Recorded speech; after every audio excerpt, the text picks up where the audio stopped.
I'm 77, and I can tell you the exact moment I realized I'd been running in the wrong direction for most of my life. It wasn't when I got my first big promotion. It wasn't when I paid off the house. It wasn't even when I retired. It was the day I sat alone in a corner office I'd spent decades chasing and felt absolutely nothing. Not pride, not peace, just this quiet, sick emptiness, like I'd climbed a mountain expecting a view and found another mountain waiting. So I need you to really hear me. That thing you're chasing, money, status, the body, the approval, the finally they'll respect me moment, it won't give you what you think it will. And I know that because I spent 50 years betting my life on it. 50 years.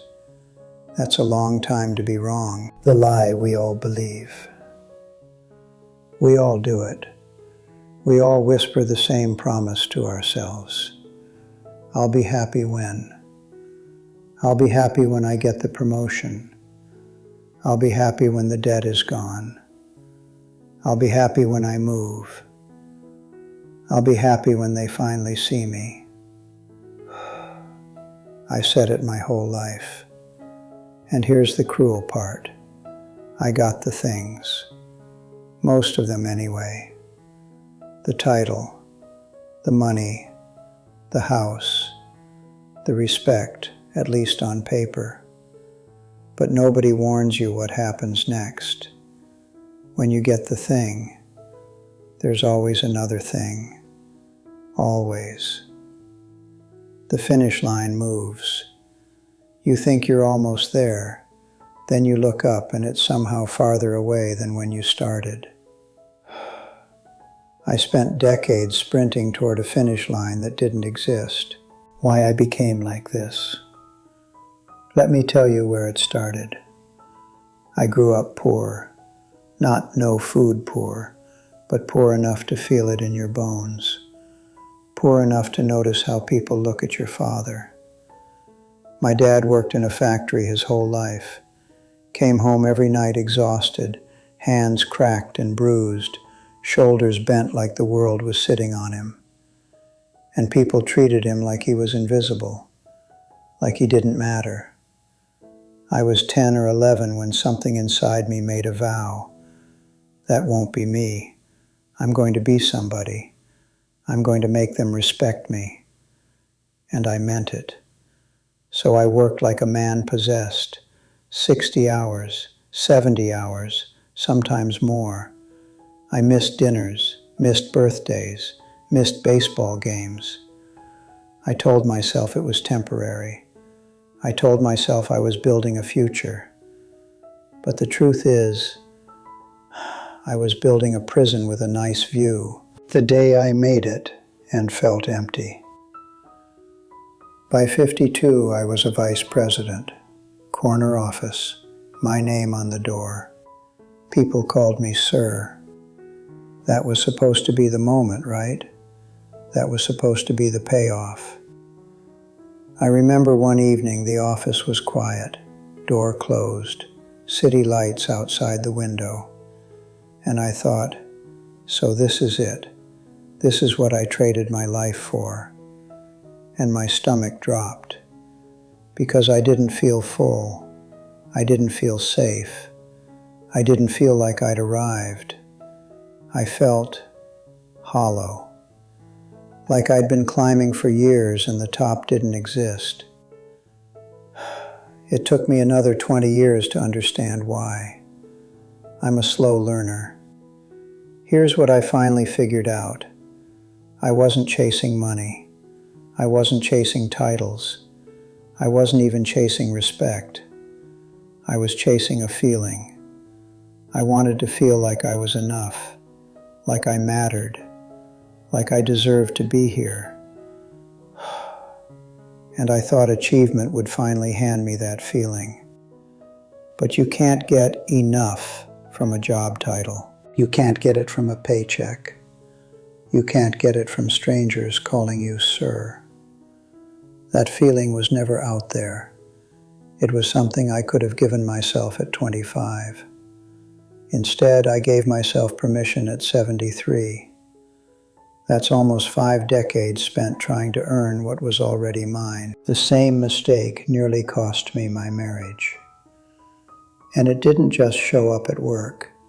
It showed up at home. I thought being a good husband meant providing. So I provided. I provided like a machine. House, cars, nice things. But one night my wife said something I can still hear word for word. William, I don't need the money. I need you. I need you to look at me. I need you to hear me. I need you to be here. And I remember being genuinely confused. Because in my mind I was there. I was paying the bills. I was keeping the roof over our heads. But that's when I learned a lesson too many people learn too late. Providing for someone and being present with someone are not the same thing. Not even close. We almost split up when I was around 48. Not because I failed, but because I was absent. Even when I was sitting in the same room. What I've seen at 77. Now I'm 77. Most of my friends are around my age. Some are gone already. And I've noticed something. The miserable ones are still chasing, still comparing, still keeping score. I have a friend who's 84 and still angry his neighbor has a nicer car. 84, still looking over the fence, still measuring his life like it's a contest. And he's miserable. Then I have a friend, Earl. He's 86, small apartment, fixed income. Health isn't great, but he wakes up grateful, curious, present, peaceful. He told me once, I spent 60 years trying to be somebody. Now I'm just trying to be here, and it's so much better. That's the difference. It's not money. It's not perfect health. It's not even a perfect family. It's whether you've made peace with yourself, whether you stopped chasing